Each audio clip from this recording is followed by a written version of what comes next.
Hello दोस्तों, स्वागत है आपके अपने यूट्यूब चैनल एक सपोर्ट पर। दोस्तों, प्रयोगशाला परिचारक के दावापत्ती का एक दिन शेष रह गया है। आपने सोशल मीडिया के थ्रू आपको विभिन्न चैनलों में विभिन्न प्रकार के दावापत्ती के लिए प्रश्न मिले होंगे, उनके सोर्स भी मिले होंगे। तो हम उन सारे सोर्स के साथ प्रश्नों पर एक ही वीडियो में डिस्कस करेंगे कि ऐसे कौन कौन से प्रश्न हैं जिन पर अंतिम रूप से दावापत्ती किया जाना चाहिए और ऐसे कौन से प्रश्न हैं जिन पर दावापत्ती नहीं किए जाने चाहिए। तो चलिए हम स्टार्ट करते हैं आज के इस सीरीज को। आज हम इस वीडियो में देखेंगे वे सारे प्रश्नों पर डिटेल से चर्चा करेंगे कि कितने प्रश्नों पर दावापत्ती लगाएं, कितने प्रश्नों पर दावापत्ती न लगाएं। चलिए दोस्तों, दावापत्ती वाले प्रश्नों पर गहन विश्लेषण करते हैं। ये रहा पहला प्रश्न। प्रश्न है कि भारत चाय का वृहद उत्पादक देश है, जो कि पूर्णतः सत्य है।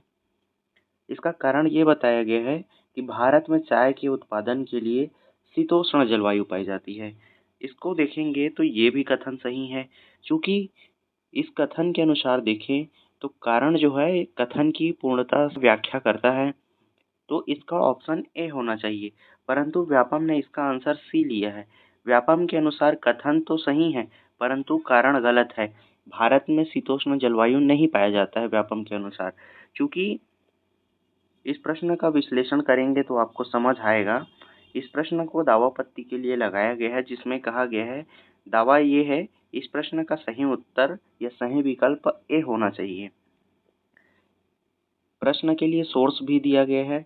सोर्स के अनुसार देखें तो आपको समझ आएगा। इसमें कहा गया है अभिकथन ये कह रहा है कि भारत चाय का वृहद उत्पादक देश है। एक सर्वमान्य भौगोलिक एवं आर्थिक तथ्य है। भारत विश्व के अग्रणी चाय उत्पादक देशों में शामिल है, अतः अभिकथन पूर्णतः सत्य है। इसके लिए यहाँ पे सोर्स भी दिया गया है, लिंक दिया गया है, आप यहाँ से जाकर चेक कर सकते हैं इसको। इसका कारण ये कहा गया है, भारत में चाय के उत्पादन के लिए शीतोष्ण जलवायु पाई जाती है। यह भी भौगोलिक रूप से पूर्णतः सत्य है। भारत का जलवायु वर्गीकरण स्पष्ट करता है कि यहाँ उष्णकटिबंधीय तथा साथ साथ उपोष्ण और शीतोष्ण जलवायु तीनों प्रकार की जलवायु पाई जाती है। तो प्रामाणिक सोर्स इसका क्या है कि तीनों प्रकार की जलवायु पाई जाती है। प्रामाणिक सोर्स 1 जो दिया है वो एनसीईआरटी है, जो कक्षा 11 के भूगोल की पाठ्य पुस्तक, जिसका टाइटल क्या है, भारत भौतिक पर्यावरण, इसमें स्पष्टतः वर्णित किया गया है। साक्ष्य दूसरा दिया है, अध्याय 4 में जलवायु वाला चैप्टर है, जिसका पृष्ठ क्रमांक 29 पर भारत की जलवायु को प्रभावित करने वाले कारक के अंतर्गत अक्षांश शीर्षक में लिखा गया है, कर्क रेखा पूर्व पश्चिम दिशा में देश के मध्य भाग से गुजरती है। इस प्रकार भारत का उत्तरी भाग शीतोष्ण कटिबंध और कर्क रेखा के दक्षिण में स्थित भाग उष्ण कटिबंध में पड़ता है। इसके कारण कथन भी सही है इसका और कारण भी सही है। दूसरा सोर्स देखते हैं, इसका प्रामाणिक सोर्स क्या है। इसका दूसरा प्रामाणिक सोर्स है डडले स्टाम्प का वर्गीकरण जो दिया है। प्रसिद्ध ब्रिटिश भूगोलवेत्ता एल डडले स्टाम्प, इन्होंने 1953 में तापमान और वर्षा के आधार पर भारत को 11 जलवायु प्रदेशों में विभाजित किया था। उनके वर्गीकरण में स्पष्ट रूप से शीतोष्ण प्रदेश और अल्पाइन प्रदेश शामिल है, जो भारत के उत्तरी और पूर्वोत्तर हिमालयी राज्य क्षेत्रों को कवर करते हैं। साक्ष्य भी दिया है, इसके लिए इन्होंने लिंक भी प्रोवाइड किया है। व्याख्या और विश्लेषण अंतिम रूप से अगर देखें इस प्रश्न का, तो कहा गया है कि चाय की खेती के लिए विशिष्ट जलवायु परिस्थितियों की आवश्यकता होती है, जिसमें गर्म और आर्द्र जलवायु के साथ साथ अच्छी वर्षा भी शामिल है, जो उपोष्ण या शीतोष्ण पर्वतीय ढलानों पर सर्वोत्तम रूप से पाई जाती है। भारत का एक प्रमुख चाय उत्पादक देश होना प्रत्यक्ष रूप से इन उपयुक्त शीतोष्ण और उपोष्ण दोनों प्रकार के जलवायु क्षेत्रों की उपस्थिति का परिणाम है। यदि भारत में यह विशेष जलवायु नहीं होती तो भारत चाय का वृहद उत्पादक देश नहीं होता। अर्थात सोर्स के साथ यह प्रश्न सिद्ध होता है कि कथन और कारण दोनों सत्य है, और कारण जो है कथन की पूर्णतः व्याख्या करता है। अतः इसका ऑप्शन ए सही होगा। आप इस प्रश्न पर दावापत्ती जरूर लगाइए। व्यापम इस प्रश्न पर विश्लेषण करके इनका आंसर जरूर परिवर्तित करेगा। दोस्तों, इस प्रश्न का पूर्णतः विश्लेषण के साथ, सोर्स के साथ इस प्रश्न का पीडीएफ मैंने एक सपोर्ट टेलीग्राम चैनल पर डाल दिया है। आप वहां विजिट करके प्रश्नों का पीडीएफ प्राप्त कर सकते हैं। सारे प्रश्न जिन पर दावापत्ती लगाना है वे सारे प्रश्नों को मैंने टेलीग्राम चैनल में डाल दिया है। आप वहां जाकर सारे प्रश्नों को डाउनलोड कर सकते हैं। ये रहा इसका पूर्णतः सोर्स। चलिए दोस्तों, चलते हैं अगले प्रश्न की ओर। दोस्तों, अगला प्रश्न है, जैव विविधता के विभिन्न स्तरों को जमाने के लिए दिया गया था। इस प्रश्न का डिटेल एनालिसिस मैंने पिछले वीडियो में कर दिया है। अगर आप वो वीडियो नहीं देखे होंगे तो आप जाकर प्लीज़ विजिट कर सकते हैं। मैंने प्रयोगशाला परिचारक से संबंधित दावापत्ती के लिए जो प्रश्न आ रहे हैं उन सारे प्रश्नों का मैंने 3 वीडियो में डिटेल एनालिसिस करके डाल दिया है विथ प्रूफ के साथ। आप उसको जाकर विजिट कर सकते हैं, देख सकते हैं। इस प्रश्न का सही ऑप्शन व्यापम ने ए लिया है, जबकि इसका सही ऑप्शन डी होना चाहिए। आप अपने सेट के साथ मैच कर सकते हैं। इस प्रश्न में सोर्स भी दिया गया है, इंदिरा गांधी राष्ट्रीय मुक्त विश्वविद्यालय द्वारा, ये इसका लिंक है। दूसरा सोर्स दिया गया है उत्तराखंड मुक्त विश्वविद्यालय द्वारा, ये इसका लिंक है। आप दोनों में विजिट कर सकते हैं। इसका सही ऑप्शन व्यापम के अनुसार ए लिया गया है, जो कि परिवर्तित होकर सही आंसर डी को उत्तर माना जाएगा। आप इस प्रश्न पर भर भर के दावापत्ती कीजिए। इस प्रश्न का आंसर परिवर्तित होगा, यकीन मानिए 100% परिवर्तित होगा। डिटेल सोर्स इसका टेलीग्राम चैनल पर मिलेगा आपको। दोस्तों, एक प्रश्न और है। प्रश्न में पूछा गया था कि अधात्विक खनिज कौन सा है, जिसमें इस प्रश्न में व्यापम ने सही अधात्विक खनिज के आंसर में अभ्रक को लिया है, जबकि इस प्रश्न में सीसा भी दावापत्ती के लिए है। आप इस पर दावापत्ती कर सकते हैं। सीसा भी अधात्विक खनिज की श्रेणी में आता है, इसके लिए भी सोर्स दिया गया है। आप इस दोनों को दावापत्ती के लिए यूज़ कर सकते हैं। पीडीएफ आपको टेलीग्राम पे मिलेगा। चलिए चलते हैं अगले प्रश्न की ओर। दोस्तों, अगला प्रश्न सेंसस से रिलेटेड है, जिसमें जनसंख्या वृद्धि दर की प्रतिशत मात्रा को व्यापम ने अलग अलग शो किया है, जो कि 2011 की जनगणना के अनुसार अगर आप सेंसस के साथ मिलान करेंगे तो उसमें जो डाटा दिया गया है उससे व्यापम का ऑप्शन मैच नहीं कर रहा है। इसलिए इस प्रश्न को दावापत्ती के लिए डाला गया है। इस प्रश्न का भी आप डिटेल टेलीग्राम चैनल पर देख सकते हैं। यहाँ पे प्रश्न के लिए बताया गया है दावापत्ती में किसी भी विकल्प में ऑप्शन 1, 2, 3 और 4 गलत उल्लेखित नहीं है। इसके कारण कोई भी विकल्प जो है सही उत्तर नहीं है। अतः इस प्रश्न को विलोपित किया जाए। इसके लिए सोर्स दिया गया है official census data of government of India, census of 2011। ये सारा डिटेल दिया गया है। इसके लिए लिंक भी प्रोवाइड किया गया है। आप यहाँ पर जाकर विजिट कर सकते हैं। इसका भी आंसर विलोपित होगा, आप इसको चेक कर सकते हैं। चलिए देखते हैं अगला प्रश्न। अगला प्रश्न अपवर्तनांक से संबंधित है, जो कि कक्षा 10वीं विज्ञान की पुस्तक से लिया गया है। इस प्रश्न पर पूछा गया है कि अपवर्तनांक जो दिया गया था और उसमें प्रकाश के चाल को जो है घटते हुए क्रम में पूछा गया था, जो कि व्यापम ने आंसर जो लिया है वो सत्य है। आप इस प्रश्न पर दावा-आपत्ति ना ही करें तो अच्छा है। आप डिटेल में इसका पढ़ सकते हैं जिन्होंने दावा-आपत्ति दिया है। इस प्रश्न पर अगर आप देखेंगे तो आपको समझ आएगा। इस प्रश्न पर साफ साफ लिखा गया है, यदि आप देखेंगे तो आपको दिख रहा होगा, अधिक अपवर्तनांक वाले पदार्थ में प्रकाश की चाल कम होता है। देखिए, यही सीरीज है जो व्यापम ने सीरीज जमाने के लिए दिया है। इस सीरीज को आप जमाएंगे तो आपको पता चलेगा अपवर्तनांक का घटता हुआ क्रम है। तो आप याद रखेंगे कि चाल जो होता है, प्रकाश की चाल जो है वो अपवर्तनांक के व्युत्क्रमानुपाती होता है।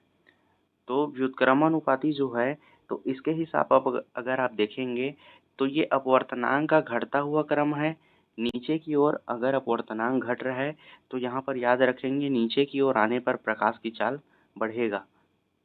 और अगर यहीं पर ध्यान देंगे नीचे से ऊपर की ओर जाओगे तो अगर अपवर्तनांक बढ़ रहा है तो यहाँ पर ध्यान देंगे नीचे से ऊपर जाने पर प्रकाश की चाल जो है कम हो जाएगा। और इसी सीरीज को क्या है व्यापम ने पूछा है कि अपवर्तनांक को अगर बढ़ते हुए क्रम में व्यवस्थित किया जाए तो प्रकाश की चाल घटते हुए क्रम में रहेगा।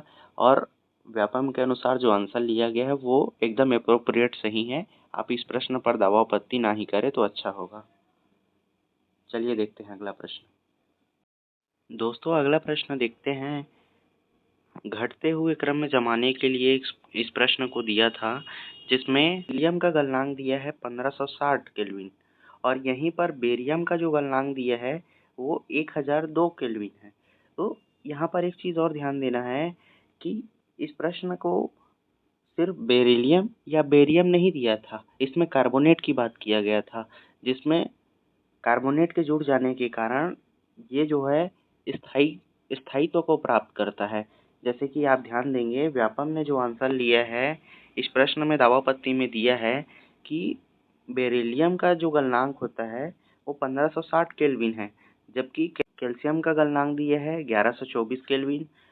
ये वहीं पे स्ट्रांसियम का गलनांक दिया है 1062 केल्विन, बेरियम का गलनांक दिया है 1002 केल्विन। तो व्यापम के अनुसार जो आंसर लिया है वो एकदम अक्षरतः सत्य है। आप इस पर दावापत्ति ना करें, आपका दावापत्ति शायद परिवर्तित नहीं होगा क्योंकि व्यापम ने इसका उत्तर जो ए लिया है वो पूर्णतः सत्य है। आपके अनुसार जो डी क्रम का आंसर होगा बोल रहे हैं वो नहीं होगा। इसके पीछे तर्क ये है, प्रश्न के सोर्स के रूप में मैं आपको दिखा देता हूँ। यह 11th केमिस्ट्री एनसीईआरटी का है, चैप्टर 10 है इसका, सेक्शन भी दिया 10.4, थर्मल स्टेबिलिटी के बारे में बताया गया है। पेज नंबर भी दिया है 285, 2023-24 के एडिशन के अनुसार दिया है। The carbonate of alkaline earth metals are relatively less stable, the stability increases with the increasing cationic size, the thermal stability increases from beryllium to barium. इससे स्पष्ट होता है ये स्टेबिलिटी का ऑर्डर है। और यहीं पे देखेंगे इनके विघटन का क्रम दिया है। इसके अनुसार व्यापम ने जो ऑप्शन ए लिया है वो पूर्णतः सत्य है। आप इस पर दावापत्ति ना करें। ये रहा अगला प्रश्न। प्रश्न में जीवों के विकास की प्रक्रिया को उसके चरणों को सही क्रम में दर्शाने के लिए दिया गया था, व्यवस्थित करने के लिए। व्यापम ने अपने ऑप्शन में प्रजनन, वृद्धि, कोशिका विभाजन, विभेदन और संगठन इसको दिया था जमाने के लिए। और इस प्रश्न पर दावापत्ति तथ्य को लेकर किया गया है कि इस प्रश्न को विलोपित किया जाना चाहिए। इसका कारण दिया है एनसीईआरटी की।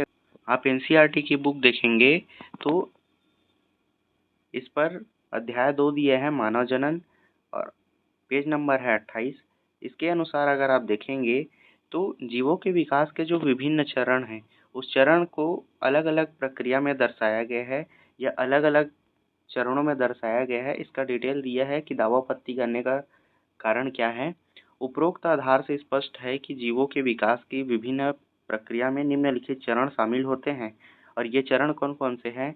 देखिए, जब भी जीवों का विकास होता है तो उसके लिए एक निश्चित क्रम होता है जिसमें जीवों का विकास होता है, जिसमें सबसे पहला होता है फर्टिलाइजेशन होता है। फर्टिलाइजेशन होने के पश्चात जैसे अगर जीव की बात करें तो मेल फीमेल गेमेट जब आपस में मिलते हैं तो फर्टिलाइज होते हैं और फर्टिलाइज होने के बाद वहाँ पे जायगोट का निर्माण करते हैं। वो क्या करता है? कोशिका विभाजन करता है, सेल डिवीजन होता है। सेल डिवीजन के पश्चात जो सेल्स बने होते हैं वो वृद्धि करते हैं। वृद्धि करने के पश्चात स्टेम सेल द्वारा सभी अंगों और टिश्यूज का निर्माण करते हैं। वहीं टिश्यूज बाद में एक संगठित किसी अंग का निर्माण करते हैं। अंग से अंग तंत्र बनता है, अंग तंत्र से पूरे शरीर का निर्माण होता है। तो जीवों के विकास की ये जो चरण है ये व्यापम द्वारा जो पूछा गया प्रश्न है इस प्रश्न में कहीं भी मेल नहीं खाता है। इसलिए इस प्रश्न को दावापत्ति के लिए डाला जा रहा है। हो सकता है व्यापम इस प्रश्न को विलोपित कर दे और ये भी हो सकता है कि व्यापम अपना उत्तर परिवर्तित न करे क्योंकि उन्होंने जो ऑप्शन दिए हैं उस ऑप्शन के अकॉर्डिंग वो जो आंसर ले रहे हैं वो एकदम सत्य है। परंतु अगर जीवों के विकास के बारे में कहा गया है तो आप एनसीईआरटी का बुक फॉलो कर सकते हैं। उसके अनुसार व्यापम का जो प्रश्न है वो गलत है, तो हो सकता है इस प्रश्न को विलोपित कर दे व्यापम। देखते हैं क्या होता है। चलिए दोस्तों, चलते हैं अगले प्रश्न की ओर। दोस्तों, ये रहा आपका अगला प्रश्न, यांत्रिक कार्य से संबंधित है। इस प्रश्न में पूछा जा रहा है कि जब किसी वस्तु पर यांत्रिक कार्य किया जाता है तब क्या होता है। व्यापम ने इसका आंसर अगर आप देखेंगे तो उन्होंने इसका ऑप्शन सी को सही उत्तर माना है, जिसके अनुसार वस्तु ऊर्जा प्राप्त करता है। किसी भी वस्तु पर जब भी यांत्रिक कार्य करते हैं तो वस्तु ऊर्जा प्राप्त करता है। व्यापम के अनुसार जो प्रश्न लिया गया है वो सत्य है, परंतु यहाँ पर एक कंडीशनल होता है कि एक विशेष परिस्थिति में वस्तु में जब यांत्रिक कार्य करते हैं तो स्थितिज ऊर्जा गतिज ऊर्जा में और गतिज ऊर्जा स्थितिज ऊर्जा में। प्रश्न के अकॉर्डिंग अगर आप देखेंगे तो व्यापम ने जो उत्तर लिया है वो तो सत्य है, परंतु इसके अनुसार एक विशेष स्थिति पर ऑप्शन ए और ऑप्शन बी दोनों सही होता है। इसलिए इस प्रश्न पर दावापत्ती में कहा गया है, ये साइंस क्लास 9th का बुक है। इसके अनुसार ये चैप्टर भी दिया है, 11 चैप्टर है, कार्य तथा ऊर्जा, पेज नंबर 162। इसके अनुसार वस्तु पर जब भी यांत्रिक कार्य करते हैं तो वस्तु स्थिति से गतिज ऊर्जा में परिवर्तित होता है, गतिज ऊर्जा से स्थितिज ऊर्जा में परिवर्तित होता है, जबकि ये दोनों एक विशेष कंडीशन पर होता है। परंतु वस्तु पर जब भी यांत्रिक कार्य किया जाता है तो वो ऊर्जा प्राप्त करता है। तो ऑप्शन सी व्यापम द्वारा जो लिया गया है वो सत्य है, परंतु एक विशेष कंडीशन पर ऑप्शन ए और ऑप्शन बी भी सही होगा। तो इस प्रश्न पर अगर दावापत्ती किया जाता है तो व्यापम को ए, बी और सी तीनों ऑप्शन को सही लेना उचित रहेगा, या व्यापम द्वारा तीनों option A, option B, option C उत्तर लिया जा सकता है। अगला प्रश्न दिया है, जलीय पारिस्थितिक तंत्र में क्षेत्रीय विभाजन के लिए मुख्य रूप से कौन सा जैविक कारक जिम्मेदार होता है। इस प्रश्न में अगर आप देखेंगे तो व्यापम ने इसका उत्तर ऑप्शन सी प्रकाश का प्रवेश लिया है, जो कि सत्य है। परंतु यहाँ पर आप ध्यान देंगे, यहाँ पे एबायोटिक फैक्टर के बारे में पूछा गया है, अजैविक कारक के बारे में पूछा गया है। अजैविक कारक जो है तापमान भी होता है और जलीय पारिस्थितिक तंत्र में तापमान का भी विशेष महत्व होता है। यह खुद एनसीईआरटी के बुक में दिया गया है, आप इसका सोर्स के रूप में देख सकते हैं। एनसीईआरटी को सोर्स के रूप में दिया गया है। प्रमुख अजैव कारक तापमान पारिस्थितिक रूप से सबसे ज़्यादा प्रासंगिक पर्यावरणीय कारक है। देखिए यहाँ पर प्रकाश के प्रवेश से भी ज़्यादा प्रासंगिक तापमान को बताया जा रहा है। आप जानते हैं कि पृथ्वी पर औसत तापमान ऋतु के अनुसार बदलते रहता है, ये पूरा डिटेल दिया गया है। अगर आप इसमें प्रमुख कारक के रूप में बात करेंगे तो प्रकाश के प्रवेश के साथ साथ तापमान भी इसका सही उत्तर होगा। अतः व्यापम द्वारा ऑप्शन बी और सी दोनों को उत्तर लिया जा सकता है। देखते हैं इसका फाइनल मॉडल आंसर पर क्या उत्तर लिया जाता है। दोस्तों, अंतिम रूप से हम यही देखते हैं कि दावापत्ती के लिए विभिन्न प्रकार के पीडीएफ मैंने एक सपोर्ट ग्रुप पर सेंड किया था, उसे आपने देखे भी होंगे। लगभग 12 से 15 क्वेश्चन ऐसे हैं जिन पर दावापत्ती के लिए विभिन्न प्रकार के सोर्स के साथ प्रश्नों पर दावापत्ती किया गया और दावापत्ती के लिए पीडीएफ भेजे गए। इनमें से आप बताइए कि कितने प्रश्नों पर आपने दावापत्ती किया। बहुत सारे प्रश्नों पर जो दावापत्ती के लिए किया गया था, मैंने वीडियो लेक्चर सीरीज़ के माध्यम से पार्ट 1, पार्ट 2 और पार्ट 3 तीनों अपलोड कर दिया था 4 दिन पहले। आप उसको जाकर डिटेल से देख सकते हैं। तीनों वीडियो में पूरे जितने भी प्रश्न दावापत्ती के लिए आए थे, मैं उनका पूरे विश्लेषण के साथ सटीक मॉडल उत्तर के साथ मैंने उसका डिटेल एनालिसिस करके आपको उस वीडियो सीरीज़ में बताया है। अगर आपने उस वीडियो को नहीं देखा होगा तो आप जाकर देख सकते हैं और चेक कर सकते हैं कि आपने जो मॉडल आंसर के साथ मैच किया है और दावापत्ती के लिए जो प्रश्न रखे हैं, क्या वो प्रश्न दावापत्ती के लायक हैं या नहीं। आप उस पर जाकर चेक कर सकते हैं और बताइए आपने कितने प्रश्नों पर दावापत्ती किया, कितने प्रश्न और ऐसे छूट गए हैं जो शायद इन चारों वीडियो सीरीज़ के माध्यम से बच गए होंगे। मैं उस पर भी वीडियो ज़रूर बनाऊंगा। आप कमेंट में ज़रूर बताएंगे आपका कितना मार्क्स आ रहा है और कट ऑफ कितना आ जाएगा। इन सारे चीज़ों पर भी मैंने वीडियो बना चुका है। आपने अगर अभी तक नहीं देखा होगा तो आप जाकर देख सकते हैं। फाइनली दोस्तों, एक दिन शेष रह गया है। आप जिन लोगों ने भी दावापत्ती अभी तक नहीं किए होंगे, जल्दी से जाकर आप दावापत्ती कर दें। अंतिम तिथि इसका 8 सितंबर 2025 है। बाद शाम 3 बजे के बाद दावापत्ती स्वीकार्य नहीं किए जाएंगे। अगर आपने अभी तक दावापत्ती नहीं किया होगा तो जाइए 3 बजे के पहले दावापत्ती कर लीजिए। ठीक है दोस्तों, आप सभी को चयन के लिए अग्रिम शुभकामनाएं एवं बधाइयाँ। आपका भविष्य उज्जवल हो। थैंक यू दोस्तों। Keep watching, keep learning. हम आपके लिए करेंगे हर एफर्ट। हमें बस चाहिए आपका एक सपोर्ट। थैंक यू दोस्तों।